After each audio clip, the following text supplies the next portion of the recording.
Hi, I'm Fabrizio and I'm part of the show.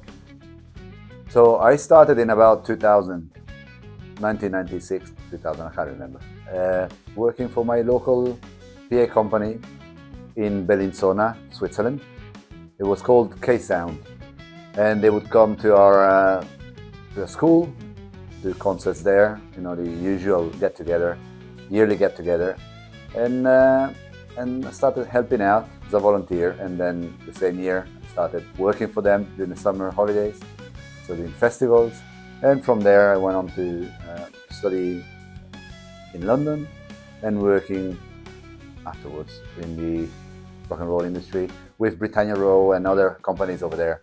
We did lots of nice productions, which I have very, very good memories of, and that set me off to working with artists after working for the rental companies.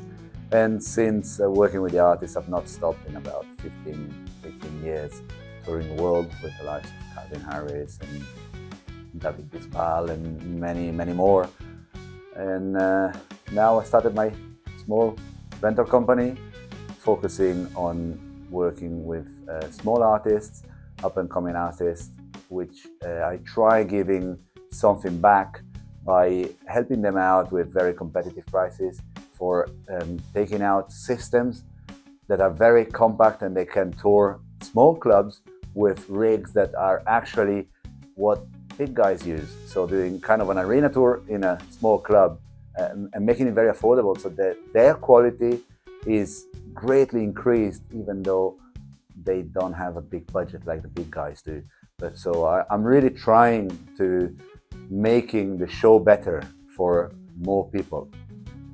So as you might know, I've been working for Waves for about 12 years, 13 years, I think maybe 14, not sure.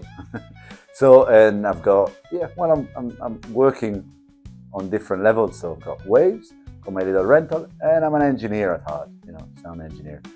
And I feel like I need a balance in between all these things. I can't live without repping for Waves and explaining these amazing tools that we develop.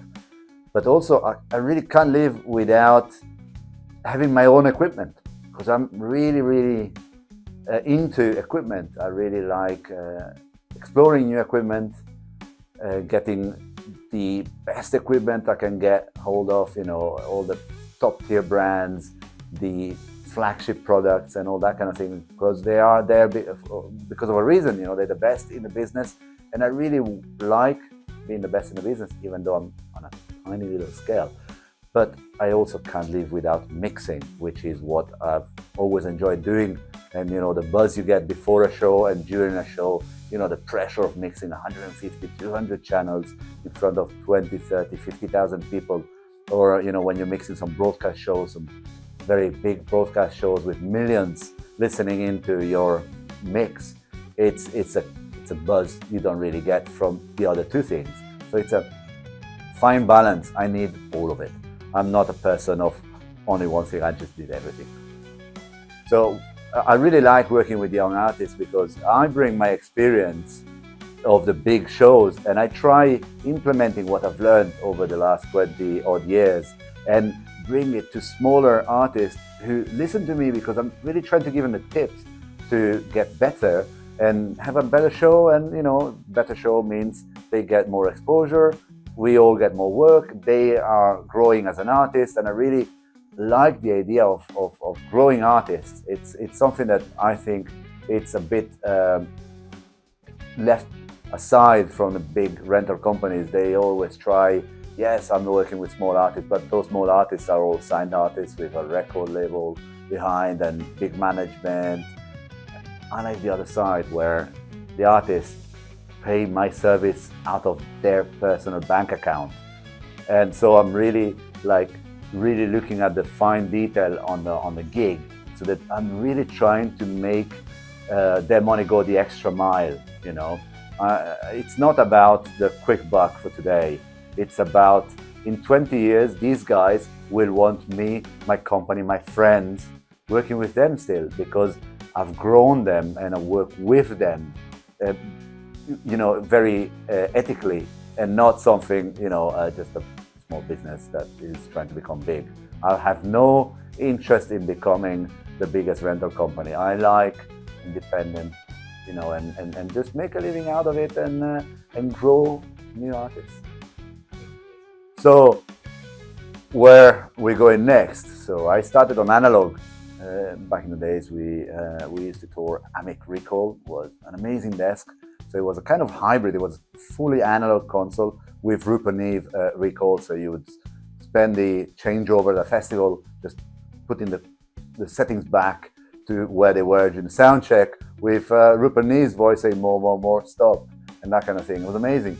And then all the digital desks came along, and they got smaller and smaller and smaller. And working with Waves, I tried helping out with my input, really tuning the products that we have at Waves that we're developing and making them even more user-friendly. I'm all about user experience, and nowadays it's where it's at, really. User experience is key, because you can have the best tool, but with difficult menus, faraway features, it won't work. What we need is something really quick. People nowadays, young kids, they've been growing since day one with digital consoles. They haven't seen what it was like in analog, and they haven't done that transition. So they expect everything in front of you right away, not even one click away. It needs to be there. There's no one click away, it's one click now. So my background, starting with those Amic Recall consoles, really makes me think of the luxury we have nowadays, that nowadays the consoles we use are huge. You can put in the back of your car a console that has 64 stereo channels. It's got 24 auxiliaries, which are binaural, and you don't need any extras. So you have this huge gig in the back of your car, where 20 years ago that was a truck. And then this new console, plug in an Ethernet cable, and you get a multi-track record out of it. And that was another truck 20 years ago for the recording, with splitters and all the infrastructure that went with it. So we are in an era of great expansion and making stuff easier. And I think the next step is AI, artificial intelligence. It's something that is coming in really, really strong, and I believe that's where it's at. We need to make better tools, easier, because we are not brain surgeons, we are sound engineers. We don't save lives, we make people's enjoyment better. It doesn't matter, it's not about you, it's about the gig. So if, as a manufacturer, we can give extremely complex tools in the hands of anyone, but that person doesn't need to be too tech savvy, then we will have a better output in a shorter amount of time, and it's a win-win, I think. And artificial intelligence, it's there to help us reach that goal of, plug in a microphone, and you have to do very little for the microphone to sound amazing and to sound the right amazing, and to be within a mix, to have its space in a mix, and in a very difficult maybe arena where the acoustics are all up against you. We need better speakers that can move the sound where we want it, even though the lighting designer decided to put a light where you wanted the speaker. But it's not about the speaker nowadays, it's about the light, it's about the TikTok, it's about that. So as manufacturers, as engineers, we have to really think hard on how to make it better with fewer tools and with less knowledge from the person installing it. And then if the person is really clever, we'll be able to make that tool even better. So that's where we're going, I think, hopefully. So thank you very much. And I'm part of the show, and I want to be part of the show for the next 30 years.